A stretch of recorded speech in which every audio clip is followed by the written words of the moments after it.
Hello everyone, you've got Diciple3D here with my buddy Reginator, Reggie J. Hicks, veteran of so many films and the U.S. military in 1945 or something like that. Um, going to talk about some camera setup basics in Daz Studio, and we're going to refer to these little quick hit tutorials as Reggie's Knowledge Bomb because I'm always trying to drop little bombs of knowledge on the Reginator, who is kind of old school poser guy, but new to Daz Studio, like a lot of folks I find. And I know in some of our larger streams and videos and whatnot, we tend to blast through some things as if they're common knowledge, and that's of course unfair to folks who've just kind of started. So without further ado, we will welcome the Reginator. What's up, Reggie? Oh, I'm doing pretty good, Brett. How you doing today? Man, if I was any better, I couldn't stand myself. Um, so you mentioned to me you were having some difficulties with camera setup, and I think in a particular case we were setting up a scene, and you were setting up multiple cameras, and then running like a render all cameras kind of script, and ultimately your cameras did not give you what you wanted from them, and then also eventually they crashed your computer or locked up your Daz Studio. Is that right? This is correct. Okay, well, what I'll do now is I'm going to switch over and we're going to look at my Daz Studio. We're going to get into some basics of camera setup. Before I do that, I'm going to just set up my screen a little bit more friendlier shape. So when you load a new scene in, you're going to have a default camera. We'll get into the particulars of how that's set up. But before we do anything, we're going to create a couple of things, a couple of primitives for us. We're going to create a sphere, of course. Really doesn't have to be a giant sphere with lots of complexity to it, just for giving us a target. And then in addition to the one target, we need to have like a background item, so we just have something to distinguish from our main target. And we'll go with 355. That'll work. And it gives us a foreground image and a background image to work with, which is kind of important when setting up your camera, because we're going to be talking about depth of field a little bit.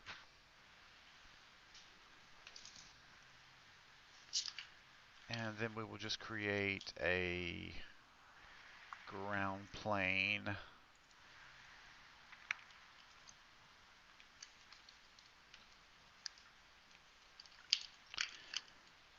And real quick, I'm just going to pop in here and give each of these its own material. You can see my screen, right, Reggie? I see it perfectly. Groovy. Groove-tastic. Okay. So I'm just going into the iRay shaders setup, and I'm going to give it like each thing is going to get its own texture, just to distinguish between them. Sphere is going to get...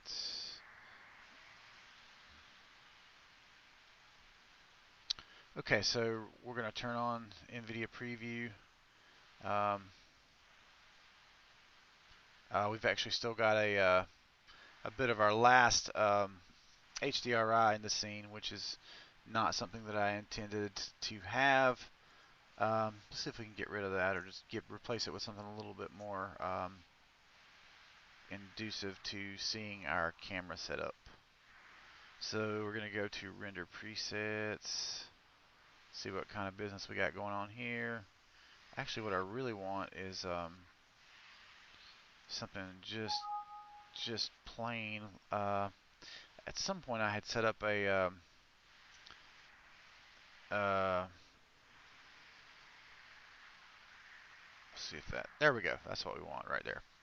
It's just a white room with a floor, or kind of a reflective floor. We're going to move this cone back a little bit.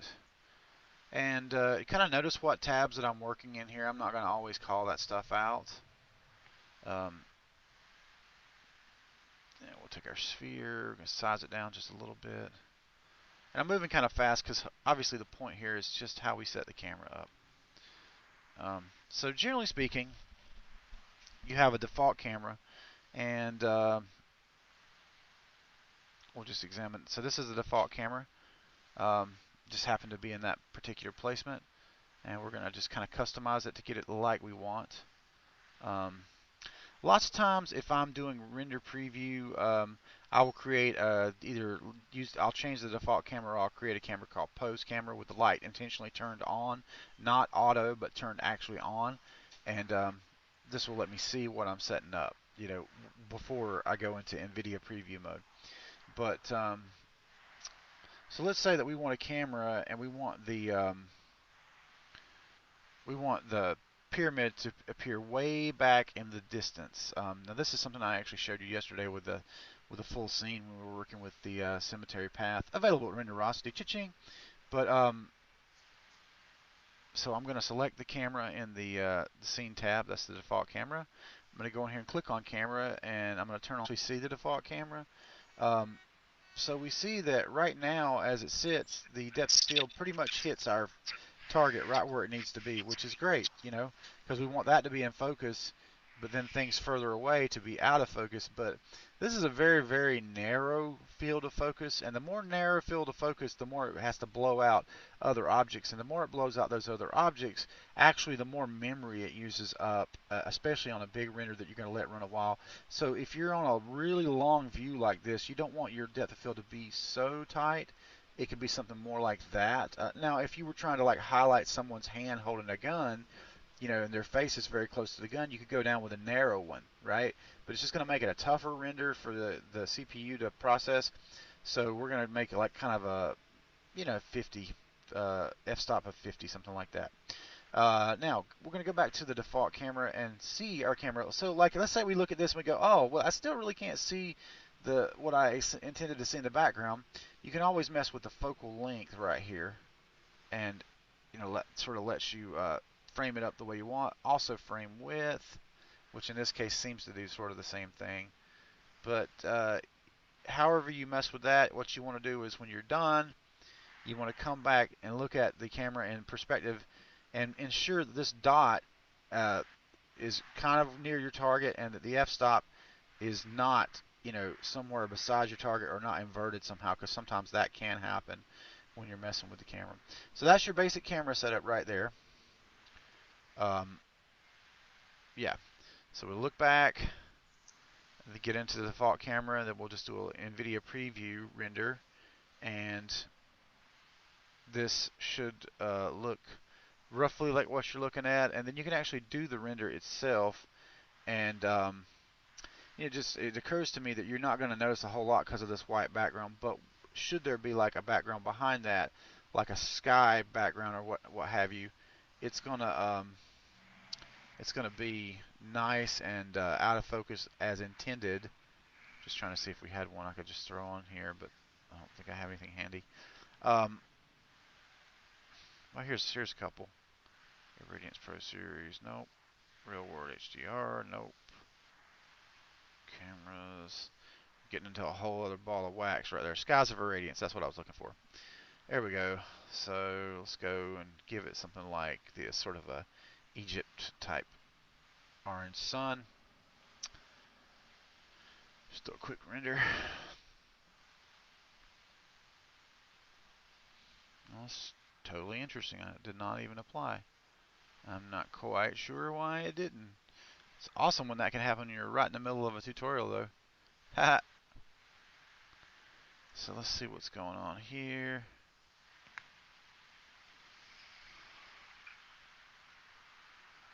This would be a little more obvious if I gave it a texture that had something on it other than just a solid color. Let's do that, actually. So we go to shader presets, pop on down to, let's see if we've got something.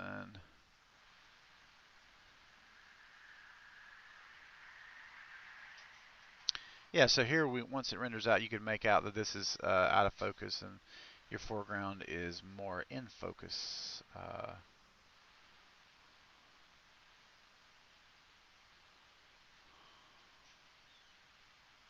Oh wow. Yeah, now you can kind of tell what's going on a Mhm. little bit more.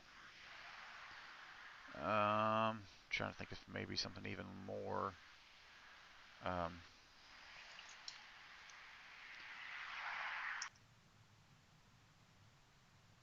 fabric. Let's give a fabric to that material back there.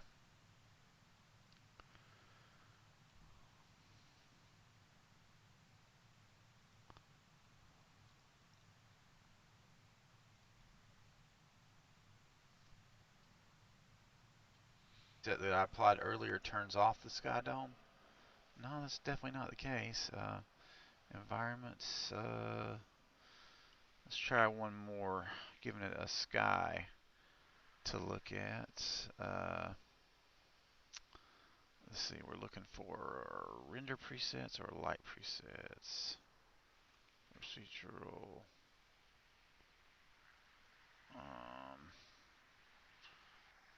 Pretty sure I don't have this installed. Yep.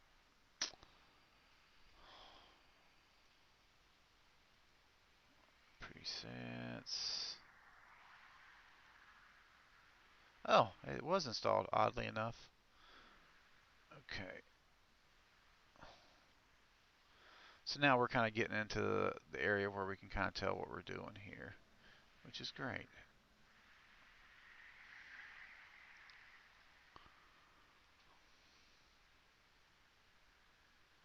So there we go. Now the sky is going to be basically out of focus. This is going to be actually getting the light from the HDRI dome.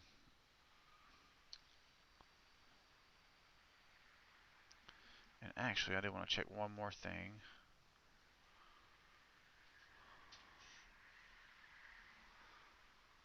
We're going to go in here and environment, dome and scene. We just want to make sure we're getting dome only. Let's see what this looks like. There we go. That's what we're wanting. So that basically is our render, and now we're just going to set up, and we're going to call this, actually I got to point this at a different place real quick. Promos, lessons, and we'll call this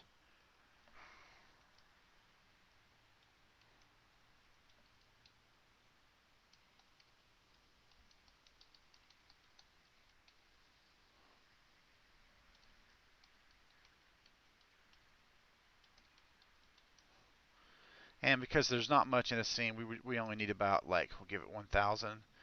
Oh, actually, you know what? Let's get out of that. We'll give this 1,000. And render quality. Now it sounds like maybe Reggie dropped from the call, so I'm going to turn off desktop audio so I don't bore you with any of the Skype sounds. And I am now set to render this. So go ahead and make it 4,000. I like to render much larger. And then draw back. Hit the render button. Can you still hear me, Reggie? I hear you. Can you hear me? Yes. Had a weird little thing where you got that submarine noise. Boop. Boop. Oh, okay. So I don't know if you were disconnected. You saw everything up to date. I've set up the render and we're hitting a real quick render. My suspicion is this will render very fast because it's simple materials. So I've given it like 1,000 seconds. We'll let it run for like 4 or 5 minutes here. And so any questions on what you saw? Actually, everything made sense all the way through.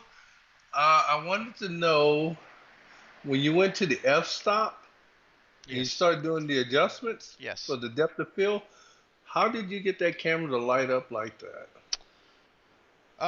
Well, first you look through the camera, or you look before you create your camera. You get your your point of view from your camera, lining up the perspective camera, and then you create a camera. And we didn't do that step, but we did it last night, and that's how you create your camera. You select use active viewport, so it gives you the same view, and you're in a new camera.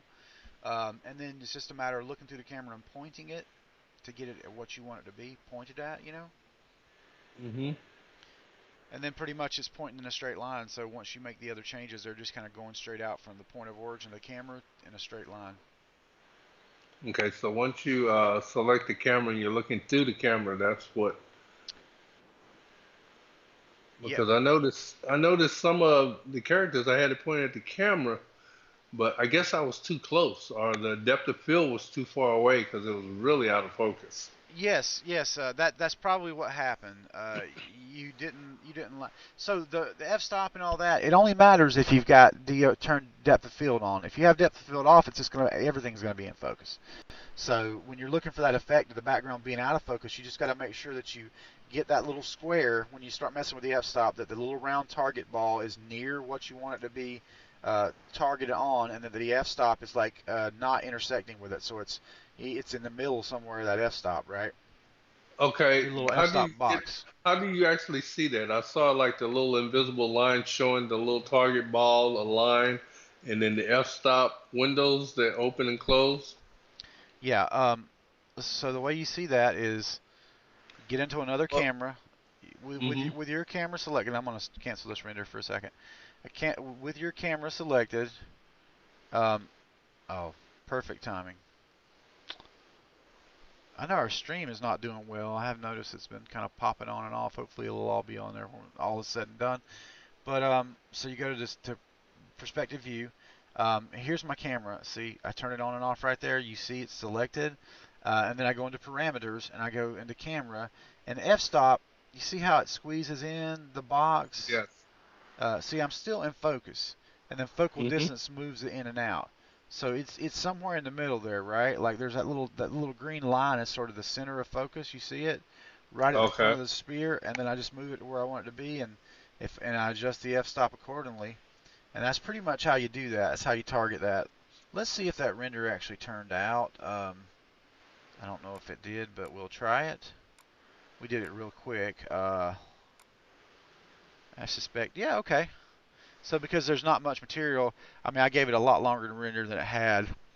Um, Oh yeah, that's nice. yeah, so you see this is in focus. Yes, Now, I see now, a lot of now this is detail. for, yeah, this is 4,000 pixels. So like if I let it render out for the full time, this would look a lot smoother. And then I would size it down. Oh, this is another trick I'll show you. So you see kind of the quality right here, right? We're gonna Mm-hmm. open this with Photoshop. So it's 4,000 pixels wide, which is something I always recommend you render. At whatever your dimensions, just the width, make it 4,000, or just put a 4 in front of it, so you're at 4,000 wide because you don't ever need it to be that big, right? Now watch this. Do you have Photoshop? You don't use Photoshop, do you? I don't have it. But you have a program that you can open your renders and like edit them, right? I believe so. Like, I guess the basic Windows stuff, Um, I'm not sure what program that would be. There's like Dog Paint Shop, Waffle. something. Paint Shop will probably do this too. So it's just two steps I do to make a render instantly look better. First is I hit Image, Auto Tone. Now this was well lit, but if it wasn't, that would brighten it up. And then I go Image Adjustments. Actually, you know what?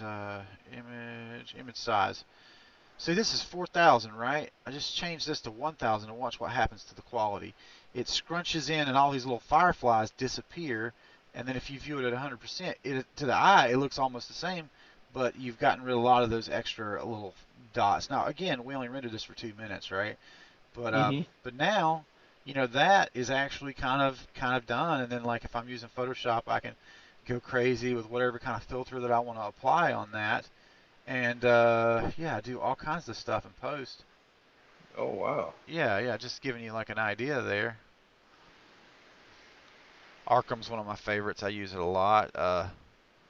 There's so many things that you could do just with minimal effort. Crossify. We might have to get you if you ever get hardcore making images and editing them. We might have to get you on a Photoshop journey. The thing is, that's a whole other ball of wax, man. Photoshop can do so much, but there is a learning curve, and well, check that Yeah, I'm out. ready to get that knowledge bomb too. Up and coming. Knowledge bomb, it is. That's more than a knowledge bomb, though. That's like a go back to school, my man. Yeah, I love that movie with Rodney Dangerfield. I can do this. No respect. I tell you, I get no respect. That's pretty good. It sounds Thanks, man. great. Thanks, man. Yeah. Yeah, but like you apply that and then boom, dude. And I like to start doing some of these when I do my PSD setups. I like to start putting whatever I created in those on the thumbnail, and find a way to kind of incorporate it into the design a little bit. Nice.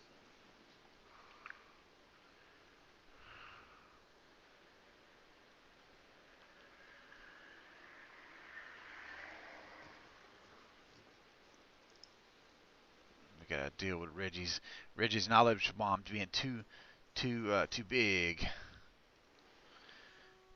Even the stuff that I'm doing right here, like it takes some knowledge of Photoshop. You know, not a lot. And there's, man, you think there's a lot of tutorials out there for that's weird. I don't know why I did that. That's not how I intended it. You know what?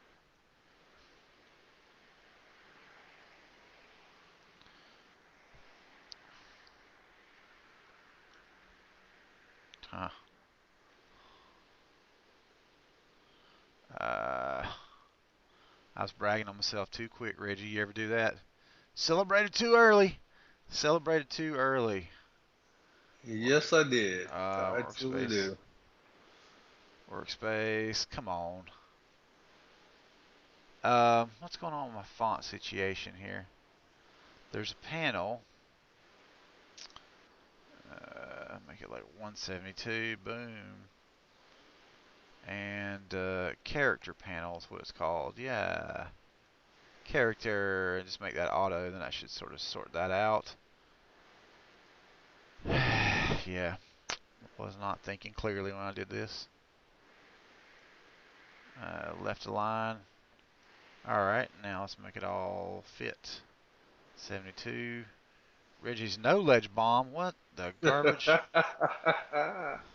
Reggie's knowledge bomb. Things can get crazy, man, you know? It's crazy world out there, Reg. Been out there. People just driving people just driving up on curves and just running shit over. Oh, whoops, sorry. Gonna get demonetized. Demonetized. I'm not monetized. Are you kidding me? I've never been monetized. Gosh. Somebody's gonna get triggered though. Trigger warning. So I'm redesigning the little thumbnail here just a little bit.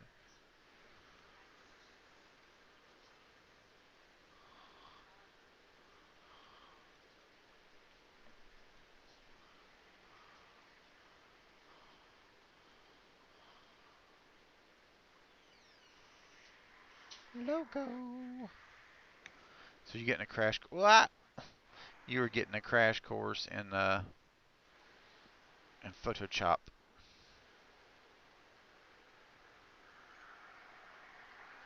All this just so I can include that beautiful graphic.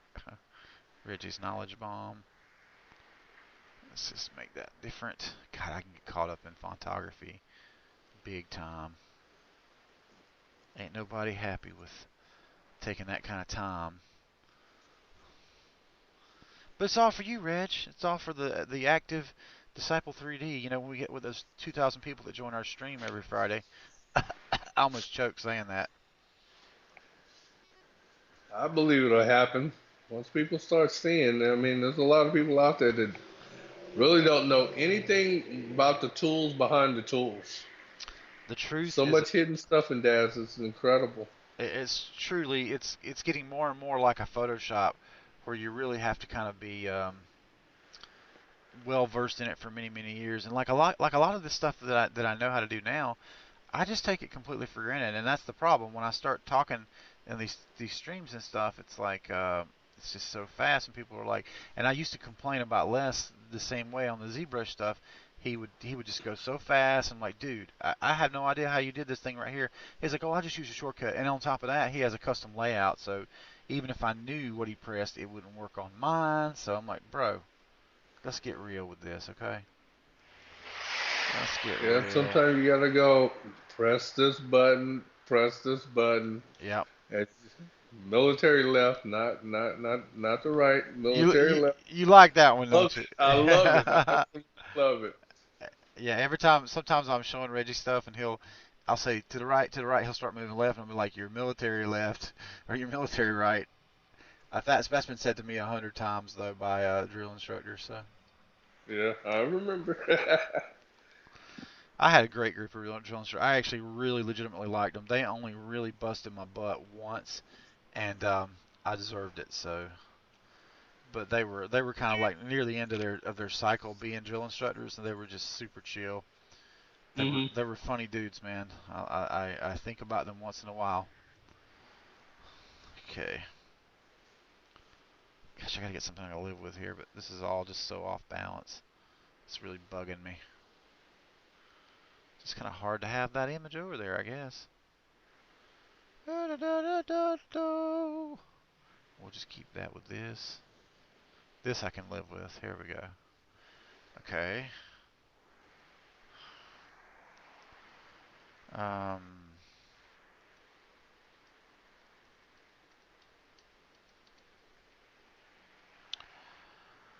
All right, sir. I think that'll do it for the actual camera setup portion. Now, real quick, I wanted to talk about. Let's say that you had multiple cameras to render, and you were mentioning that it crashed your computer. Well, let's just say that I go in here and I make 2 or 3 cameras, kind of doing the same thing. But this is my subject. The sphere is my subject. Um, you kind of watch what I'm doing here. Camera Okay. 2, active transforms. You always want that, so it copies to what you're looking at. I always want to turn the headlamp off. Um, want to set up DOF so I can just spin around and do that. Um, busting it on out there to where we want it to be. Bringing our depth of field kind of in closer. Cool. And then I'm set a camera up from over here. I'll be closer with this camera. Now that's camera two, right? Well, actually, it's going to be camera 3. So we had default camera and then camera 1. It starts at Camera camera one. 1. So technically, this is camera 3. So Okay, I'm going camera to be three. camera Gotcha. 3. It's going to be kind of like a little bird's eye view. Setting it up so that this is real big. Just create new camera. Always check apply active viewport transforms. Then once you're on it, first thing you want to do is turn that to off. Go to camera, depth of field if you want depth of field again. And it tries to target what you're looking at, so it sort of does it for you. But you see right there, I need to stretch out. I need to make it a little bit further out on my field of view, and then like I want to adjust that a little bit. And then like on this one, let's say I want to get real creative with camera selected, I'm going to hit my reticle, which lets me see behind it. I'm going to give it a little Dutch tilt, right? So you sort of see what's going on right there. So there you go. So now I've got a total of 3 cameras. And just to show you, here's another thing. If I wanted to go in here and rename this camera, I could do so just by clicking on it, hard clicking, press Control A, and just type camera 3. And this is what your image would be called, right? Okay, the issue here, if I were just to run that render all camera script right now, is that if I've been previewing all these, and let's say there's a bunch of stuff in there, I'm filling up my RAM with those previews, okay? So if it's a big file like this, you want to make sure that you go in, save the file, close it, close Daz Studio, and then reload it, and then run the script so you have the best chance possible of it getting through all these without filling up your random access memory.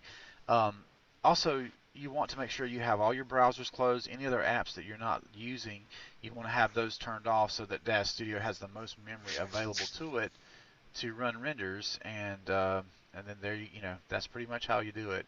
Then you would run the render script. Now we're not going to get into the render script itself right now because that's not a public script, but there are various ones out there. There's RenderQ. There's if you go, there's Man Friday's RenderQ. It's available at Renderosity. There's a bunch of others. I'm sorry, it's available at Daz Studio, Daz 3D. And the knowledge bomb went. So have I answered your questions today, sir? Actually, you have, and I really, really appreciate it. I mean, this is actually taking me from, as you know, I didn't know anything, and now I can actually physically start doing something. The more I learn,